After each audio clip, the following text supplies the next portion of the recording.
ሳያዩ ብፁዓን ናቸው የሚለውን ትቶ ሳናይ አናምንም የሚል ምልክትን የሚሻ የሚተብት በምልክትና በመለያ የሚያምን ትውልድ ይመጣል የሚለውን በተቀመጠ ቁጥር ውክልና ተሰጥቷል ብለን እናምናለን። ይሄም አንዳንዴ በመንፈስ ሳይሆን በደረቁ እየተተረጎመ ትክክለኛ ቅርጻቸው እንዲያጡ እየተደረገ ነው። ምልክት ማትፈራ ከሆነ እኮ ጠባቂ አትቀጥር። አሁን ሰዎች እነዚህ ማስፈራሪያዎችን የሚጠቀሙባቸው ቢዝነሶቻቸው ስኬት እንዲያመጡላቸው። ቀስተ ደመና የሌዝቢያን የጌዎች መለያ ነው ተብሎ ይወሰዳል። ቀስተ ደመና ዘግዝቀውት ማለት ነው። ቀስተ ደመና በጥንቷ ዘመን በስርዓተ ቤተ ክርስቲያን ሕግ አርማ ነው።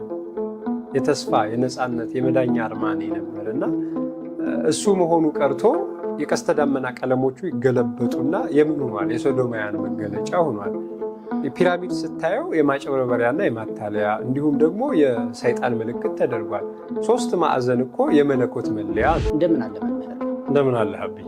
እግዚአብሔር ይመስገን። እንግዲህ ስለመጣ በጣም ደስ ብሎኛል። ዛሬ አንድ ጥያቄ አለ። ሁሌ ብዙ ጊዜ አንተ ትፈተዋለህ፣ አንተ ትመልሰዋለህ ብዬ አስባለሁ። በተለይ ሶሻል ሚዲያ ላይ ስለ መናፍስት ዓለም ስለ ዋን ወርልድ ኦርደር 666 ይሉታል፣ ዋን ወርልድ ኦርደር ይሉታል፣ የጥልቁ ዓለም ይሉታል እና በተለያየ ማስፈራሪያ ማህበረሰቡን በደንብ ጠምዶ የያዘ ጉዳይ ስለሆነ በዚህ ጉዳይ ዛሬ በደንብ ሁነኛ የሆነ ምላሽ እናገኛለን ብዬ አስባለሁ። አንተ እንዴት ታየዋለህ? ነጋዴዎች የፈጠሩት ሀሳብ ነው ብዬ ነው እኔ የማምነው። በዚህ ጉዳይ ላይ ብዙ ጊዜ በመናፍስት ዓለም የመናፍስቱ አሰራር እንደዚህ የሚባል ሀሳቦችን ወደ ማህበረሰቡ የሚያደርሱት ግለሰቦች የሚሰሩበት ዋና የቢዝነስ ዓላማቸው የቢዝነስ ስርዓታቸውን ያቆሙበት ሀሳቡ ራሱ ስለሆነ ነው ብዬ የማምነው እና በዚህ ነው የሚነገደው። ይሄ መናፍስት እንዲያረጋል እና ሰዎች ነው የፈጠሩት። ስለዚህ ዋን ወርልድ ኦርደር የሚባል ነገር መኖሩን ታምናለህ? ይኖራሉ። ይህ እንደዚህ አይነት ሶሳይቲ ይኖራል፣ ማህበረሰብ ይኖራል።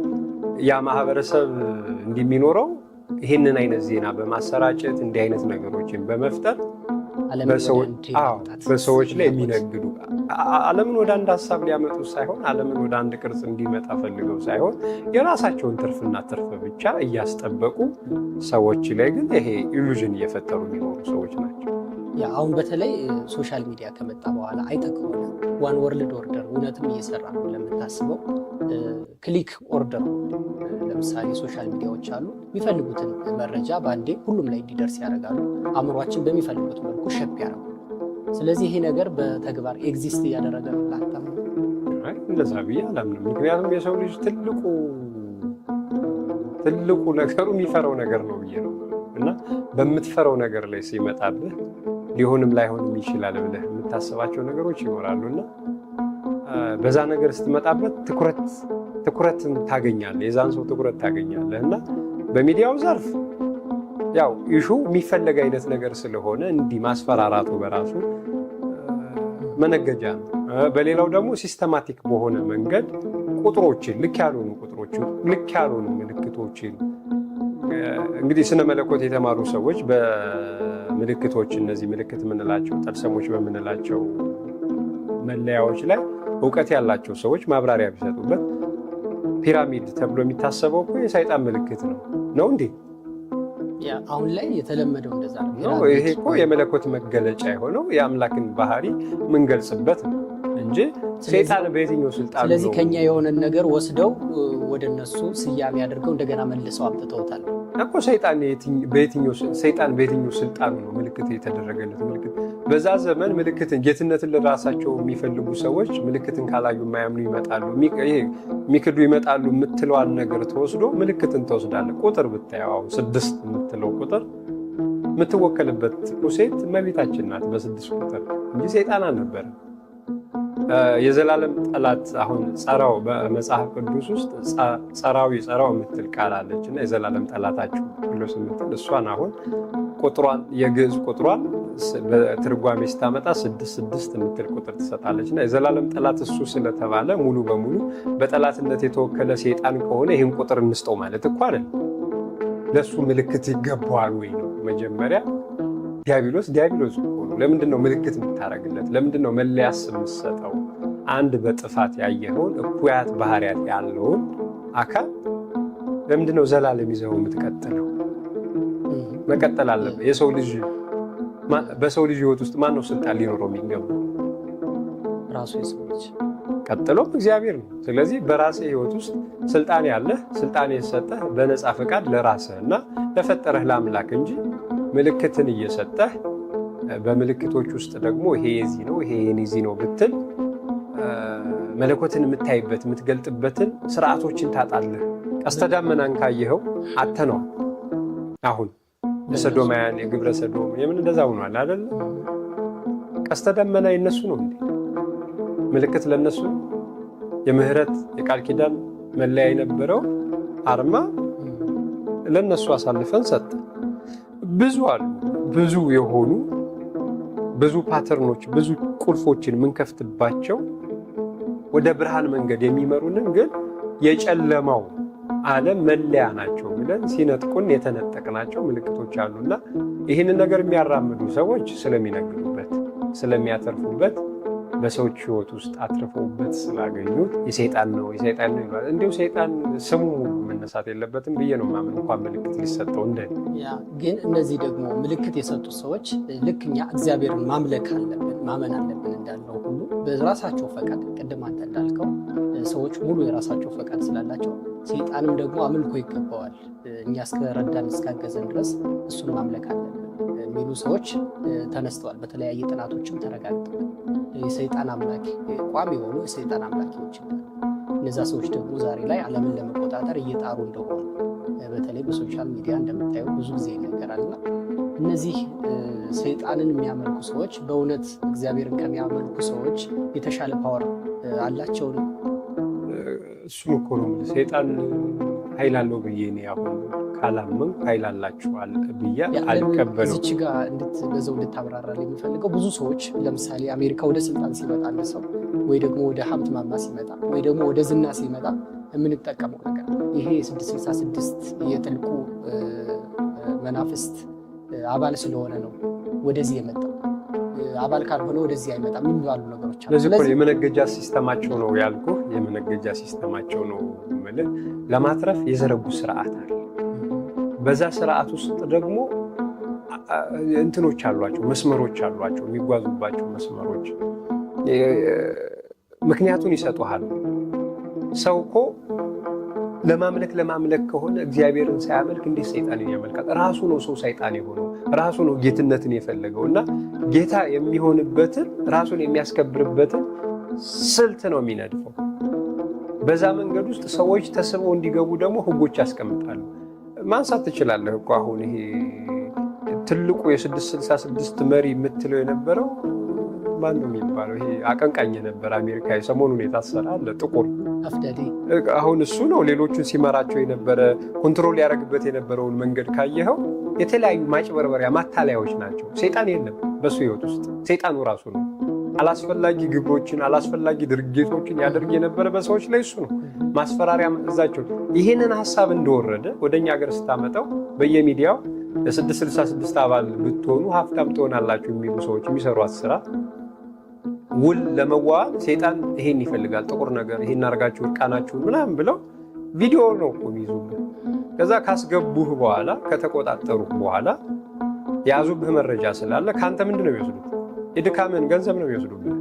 ስለዚህ ሰይጣን የሚባለው እርኩስ መንፈስ የምትለው መነገጃ ሆኗል፣ ማትረፊያ ነው የሆነው። አብዛኛው ሰው በዚህ በመናፍስቱ ስም ሌላውን እያስፈራራ እየዛተ እሱ እንዳዳኝህና እንደደራሽ እየሆነ አንተ ላይ ያተርፋል። ስለዚህ ይሄ በውጭ ዓለም ያለው ነው በዚህ መልኩ የዳሰስ ነው።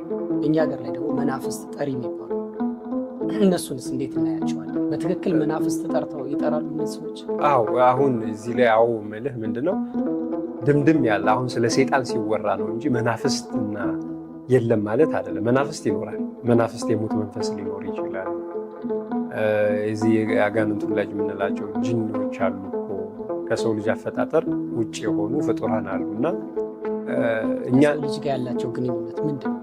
ከሰው ልጅ ጋር ፈቅደህ ተዋውለህ መጀመሪያ እንዳልኩ አንተ ስልጣን ያለው በራስ ላይ አንተና የፈጠረ አምላክ ብቻ ነው። ሌላ ማንም ስልጣን የለውም። ከዚህ እርከን ወርደህ ሌላ ውል ገብተህ ሌላ ድርጊት እንዲደረግልህ ስትፈልግ የምታዋዋለው ውል ይኖራል፣ የምትገባበው ቃል። ያንን ቃል እንዲፈጽሙልህ ውል ስታደርግ መናፍስት ሊሆን ይችላል፣ አጋንንት ውላጅ የምንላቸው ከወደቁት መልአክ ከደቂቀ ሴት ውላጅ ጋር ከሰው ጋር ስጋ የወረሱ ማለት ነው።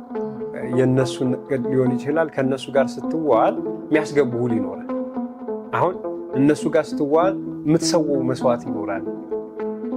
የሰው ሊሆን ይችላል። የሰው ልጅ ሰውተው የሰው ልጅ እኮ ተሰውቶ ሰውተው መንፈሱ ይኖራል እና መጥፎ ነገር የሚያደርጉ መጥፎውን ነገር የሚጎትቱት እነሱም ቢሆኑ ሰዎች ናቸው። ግን የሚያደርገው አሁን ሰዎችን ለማትረፊያነት ሲፈልጉ በሰው ሕይወት ልጅ ለመነገድ ሲፈልጉ ይሄን የሚያደርገው ሰው ነው። ተመሳሳይ አይነት መስመር አለ። ምልክቶችን ማጨበረበሪያ ማታለያ ሲስተሞችን ነድፈው ሲያደርጉ ሰይጣን አለ እያሉ ሰይጣኖቹ እነሱ ናቸው። እንደ ጌታ እንዲታዩ በጌትነት እንዲመለኩ የሚያደርጉ ራሳቸውን ነው። እነዚህኞቹ ደግሞ ከመናፍስት ጋር ራሳቸውን ያዋርሱና አጉል የሆነ ተግባር ዛር የምንላቸው አሁን በእኛ ሀገር ላይ ራስን ስተህ ሕሊናህን ሳታውቅ የሚያስለፈልፉ የሚያስጎሩ ማለት ነው። ልክ እንደዛ ደባል መንፈስ ላይ እንዲጫል አንተ እንዲቆጣጠር ትፈቅድለታለህ። አካልህን እንደ አካሉ ነፍስህን እንደ ነፍሱ እንዲያይ ማለት ነው። እንደዚህ ለመንፈስ ራሳቸው የሚያስገዙ ሰዎች አሉ። እነዚህ ሰዎች በጤናህም በህይወትህም የተለያዩ ነገሮችን ሊያደርሱብህ ይችላሉ። ግን እንደሚባለው ምልክትን በማድረግ የሀብት ምንጭ የዚህ መንገድ የሚያደርጉ ሰዎች አሁን ምንድነው በጣም ጥሩ ወደ ጥሩ ሀሳብ መጣልኛል ብዬ አስባለሁ። ይሄ አሁን የመናፍስት ሰዎች ወደው ፈቅደው የሚጠሩት ነገር ነው። አንድ ሰው ፐርሰናሊ ወዶ ፈቅዶ ራሱ ላይ ይህን መንፈስ የራሱ የሆነ ግብር ከፍሎ ራሱ ላይ ያደርገዋል ማለት ነው። ስለዚህ ይሄ ሰው ደግሞ ሌላ ሰዎችን የመጉዳት ፓወር አለው። ለምሳሌ ከሌ ጋር ሄዶ ከሌ ጋር እንዲያስደርጎብሽ ነው እንዲያስደርጎብህ ነው የሚባሉ ነገሮች አሉ። አእምሯችን ላይ በጣም ብዙ ሰዎች አሁን ሰው እንዲያርጎብኝ ነው እንጂ እኔ የማይሳካልኝ ነበር፣ ሰው እንዲሆኖብኝ ነው እንጂ የሚሉ ሰዎችን እናዳምጣለን ብዙ ጊዜ። ስለዚህ እነዛ ሰዎች ያን የማድረግ ኃይሉ ስልጣኑ አላቸው። አሁን ይህንንም የሚያደርጉ ሰዎች ያው ክፉ መናፍስት የራሳቸውን የቻለ የአሰራር ስርዓት ስላለ ጠልፈው የሚጥሉበት አጋጣሚ ይኖራል። ያም እያንዳንዱ ሰው በልቦና ውስጥ የነገሰውን አምላኩን አውጥቶ የጣለቀ ሙሉ አማኝ ሁነህ አሁን አንተ አማኝ ሁነህ በአንተ ውስጥ ስልጣን ያለው አካል ስለ አንተ ይጨነቃል፣ አንተን ይጠብቃል። ልጁ ነህ አንተ ስለሱ ክብር ሁሉ ብለህ አምልኮት ስርዓት እየፈጸምክ እያመሰገንክ እያገለገልከው አይተው። ከዚህ አገልግሎት ውጭ ስትሆን ጠባቂ የለም። ጠባቂ አልባ ስትሆን ይሄ ለዚህ ለመናፍስት አሰራር ራሳቸውን አሳልፈው የሰጡ ሰዎች እንዲያገኙህና እንዲያጠቁህ ያደርጋል። የመከላከያ እድልም ስላለህ ማለት ነው። አሁን የመከላከያ የምንላቸው እድሎች ተመቻችተው እያለ ሰው ባዶ ሲሆን የለ መሀል ቤት ደግሞ የማያምኑ የማይቀበሉ ምንም የለም የሚሉ ሰዎች በእንደዚህ አይነት አሰራር ውስጥ ተጠልፈው የሚወድቁበት እድል አላቸው። ከእግዚአብሔር ማዕቀፍ ውጭ ስለሆኑ ጠባቂ የላቸውም። እግዚአብሔር ይተዋል ማለት አይደለም። ለምን ነፃ ፈቃዱ እስካለ ድረስ ሰጥቷል። የመረጥከውን ሁን እስካለ ድረስ እግዚአብሔር ዙረህ መሄጃው አንድ እረኛ ከቤቱ ይወጣል፣ የትም ሲዞር ውሎ ይመለሳል። እግዚአብሔር በር ዝግ ነው አትገባም አይልም። እንደየሚገባህ ስራ እንደሚገባህ ቦታ ይሰጣል እንጂ ከዛ ፈቃድ የወጡ ሰዎች አሁን ልክ የሚገባቸውን ነገር አገኙ ማለት ነው። እግዚአብሔር ጥበቃው ሲወጡ እነዚህኞቹ መናፍስቶች ያገኟቸው። በመናፍስት አሰራር ውስጥ ማትረፍ የሚፈልጉ ሰዎች ጠልፈው ይጥሏቸውና የነሱ መገልገያ ያደርጓቸው። ስለዚህ በምን ምክንያት ነው አሁን እነዚህ ሰዎች ገቡ? አንዴ ተጠልፈው ገብተዋል፣ ከእግዚአብሔር እቅፍ ወጥተዋል። ለነዛ ሰዎች አንዴ በእጃቸው ስር ወድቀዋል። መመለሻው ምንድን ነው? አሁን ይሄ ነገር አንዴ በዚህ ነገር የተለከፈ ሰው ወይም ደግሞ በመናፍስት አሰራር ህይወቱ የተበላሸ ሰው በምን ሊመለስ ይችላል? ወደ ቀደመ ህይወቱ እግዚአብሔርን ማስታወስ፣ ወደ መጀመሪያው ህይወቱ ወደ መጣበት ወደ መሰረቱ ማስታወስ። ይዞት የነበረው ነገር በሙሉ ገብቶታል፣ አውቆታል አይደል? አንድ ነገር እስካወቀው በኋላ ያለውን ውጤት አይተህ ያስገኘልህን ጥቅም አይተህ ምንም እንዳልሆነ ሲገባ ወደ እግዚአብሔር መመለስ። ግን ደግሞ እነዚህ ቅድም ያልካቸው ነጋዴዎች ራሳቸው መጀመሪያ ላይ የመንፈሱ ተጠቂ ያደርጉና ራሳቸው ደግሞ አውጪ ወይም ደግሞ ከዛ ነገር አዳኝ ሆነው ደግሞ ይከሰታሉ። ይህንስ እንዴት ታየው? ይሄኛው አሁን በሁለት ጎን መቆም ማንነትና ምንድነው የሚባለው ገጸ ባህሪ በለው። ሰዎች ብዙ ጊዜ በንግግር ሰዎችን የመያዝ የራሳቸውን ግብር የመሸፈን ልማድ ስላላቸው ማንነታቸው ሌላ፣ ገጸ ባህሪያቸው ሌላ። ስለዚህ ሽፋን ናቸው ስለሆነ አብዛኞቹን እንግዲህ በሚገባ ገልጻቸዋል ብዬ አስባለሁ። ልብ ያለው እንግዲህ ልብ ብሎ ማድመጥ ብቻ ነው የሚገባ። እንግዲህ ከእግዚአብሔር እቅፍ ለመውጣት አንዱና ትልቁ መፍትሄ ነው አሁን በነገርከን መሰረት ብዬ አስባለሁ። እንዳሸን የፈሉ በተለይ ደግሞ ተደማጭነት ያላቸው የ666 አራጋቢዎች በሶሻል ሚዲያ ብዙ ሰው የሚከተላቸው ዓለም ልትገለበጥ ነው፣ ዓለም ልጠፋ ነው፣ ይህ እነዚህ የማስፈራሪያ የሚመስሉ ሰው ተስፋ እንዲቆርጥ ኑሮውን አርፎ እንዳይኖር ነገውን አሻግሮ እንዳያይ የሚያደርጉ ብዙ የ66 አራጋቢዎች አሉና እነሱ እንዴት ታያቸው? ሚዲያ እኮ ትልቁ የፋይናንስ ተቋማት ከሆነ ቆይቷል።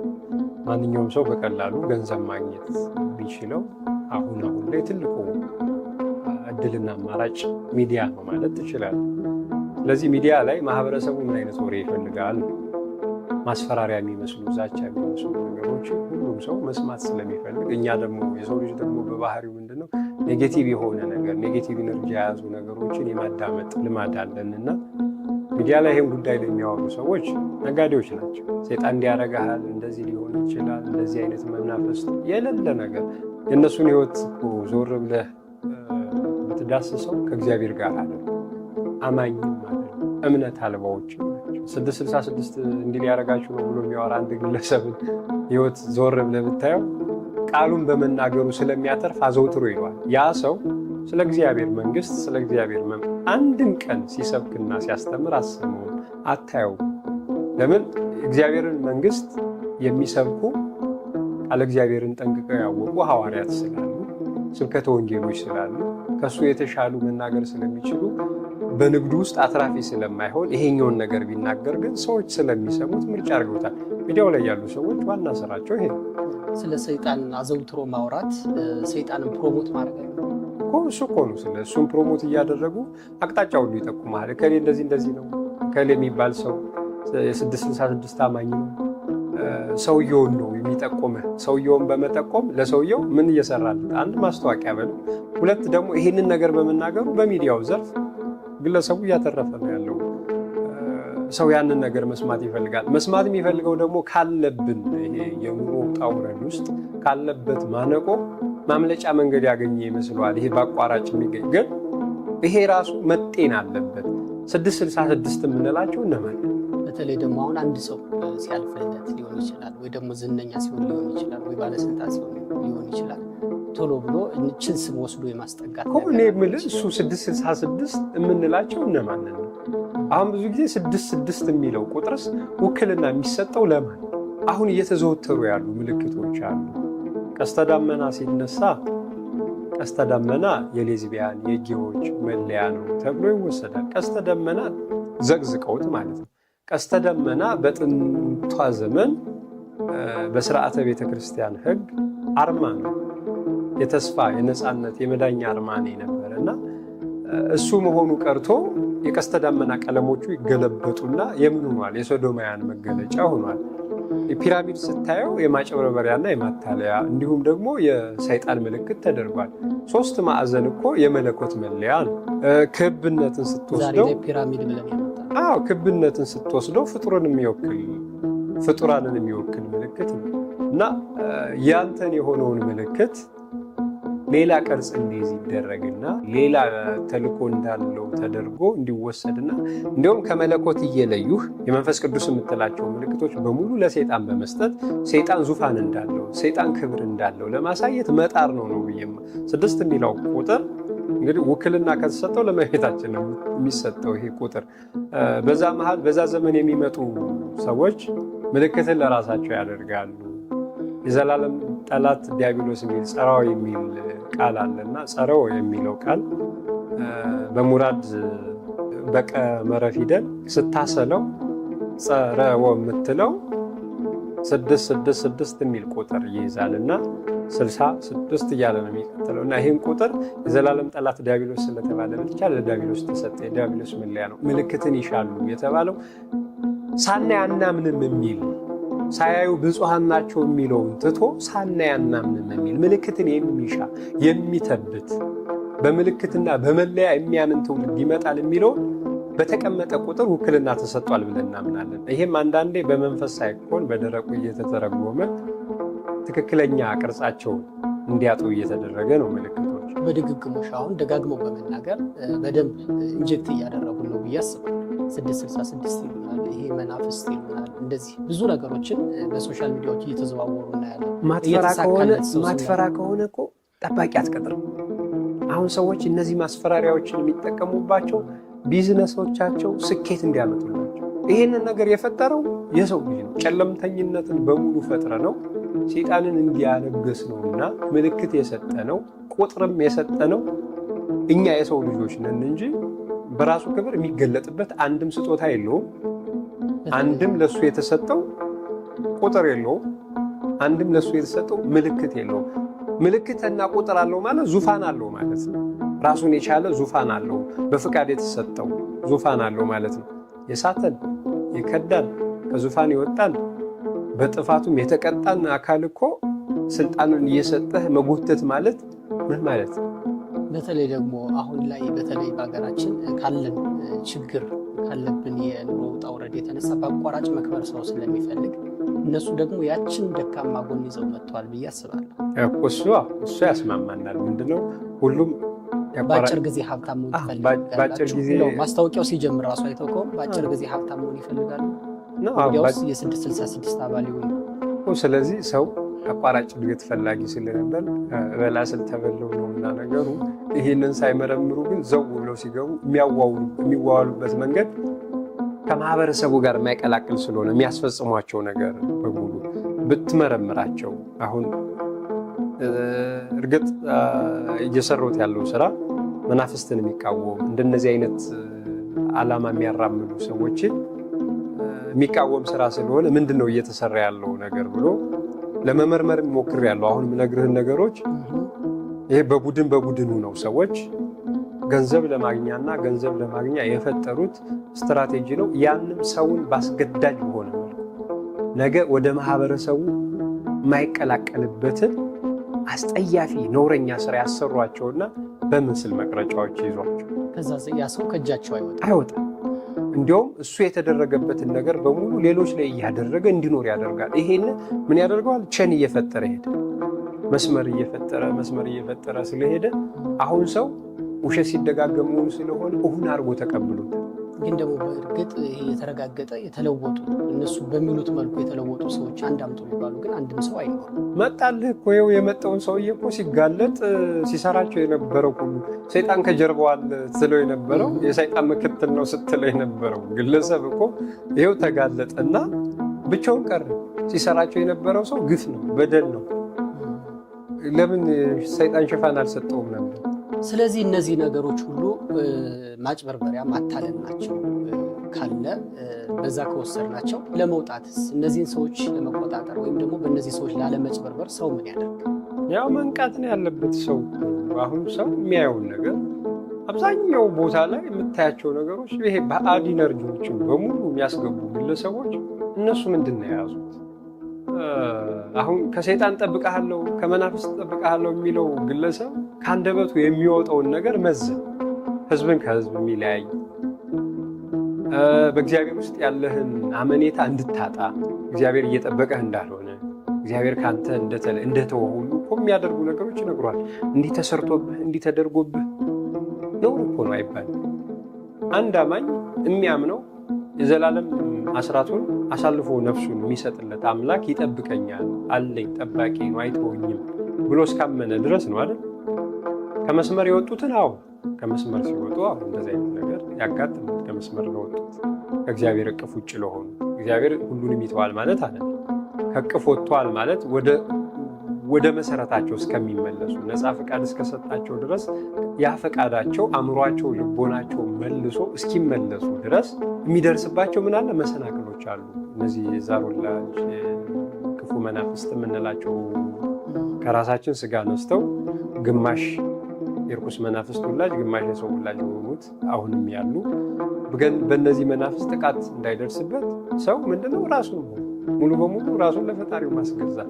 መፍትሄው ይሄና ይሄ ብቻ እና የሚናገሩ ሰዎች ደግሞ ሚዲያው ላይ የሚያወሩ ሰዎች ንግዳቸው ስለሆነ እንጂ የሚያወሩት ተጨባጭ አይተህ ታውቃለህ? ልጠይቅህ እስኪ አንተ ሴጣንን አይተህ ታውቃለህ?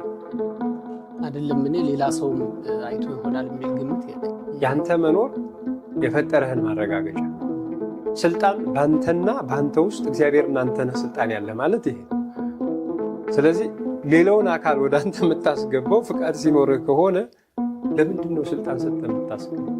ለምንድን ነው የሰዎችን አላስፈላጊ ባዕድ የሆነ ኤነርጂ ወደ ውስጥ የምትቀበል? ስለዚህ ለመዳን ደግሞ አለማስገባት። የተቀበልከው አንድና እግዚአብሔር በውስጥ አለ።